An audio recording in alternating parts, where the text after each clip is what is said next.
Next up, also a follow-up to a topic from last session, is some news in regards to the acquisition of Activision Blizzard by Microsoft. And as many have presumed before, they started basically to I'm just currently missing the proper English word. So the Microsoft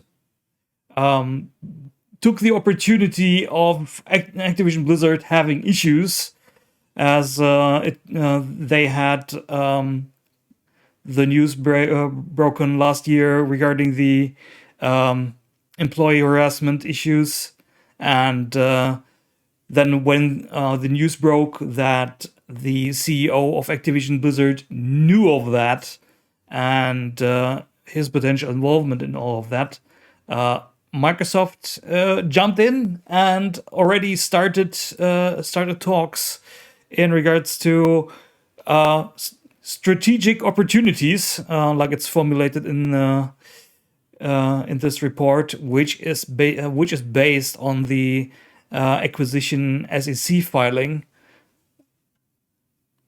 or SEC or FTC. I'm currently not sure. What was it? I think it said it. Yeah, it was the SEC filing. Yeah. Okay. So this is pretty interesting. So I was already thinking among those lines when I heard that Microsoft is going to start talks in regards to acquiring Activision Blizzard, because the opportunity was there to acquire a competitor in turmoil and adding to their growing catalog of Xbox Game Pass titles. So not surprising, after they already bought Bethesda Game Studios and ZeniMax last year or the year before last year, I don't remember anymore. But that was their last big acquisition. And as discussed in, I think it was the last episode, let's hope that Microsoft has some good influence on the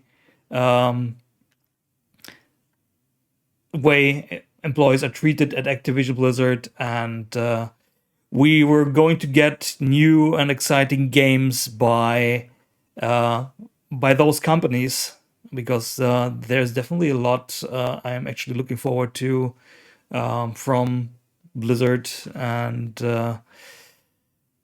I hope that this all plays out well for us as gamers and consumers, but also for the employees, because having a safe environment and a fair environment to work in is pretty important. And since I, due to myself being visually impaired, I can definitely speak of when you have an environment that is not treating you well. The last sentence that I said has nothing to do with any current or recent employees of mine. It's just general experience when you're a minority. So I actually did not have many problems with my employers in regards to my disability and so on. So I was pretty lucky there, but especially during my school time, I got a pretty hard time. So I definitely know how it is to live and work in a bit more toxic environment. Just to be clear here. So I'm not blaming anyone at the moment in regards to myself. It's just things that I experienced, and we all want to have fun at work, and since our workplace is a place where we are basically most of our time, and therefore work should be as much fun as possible.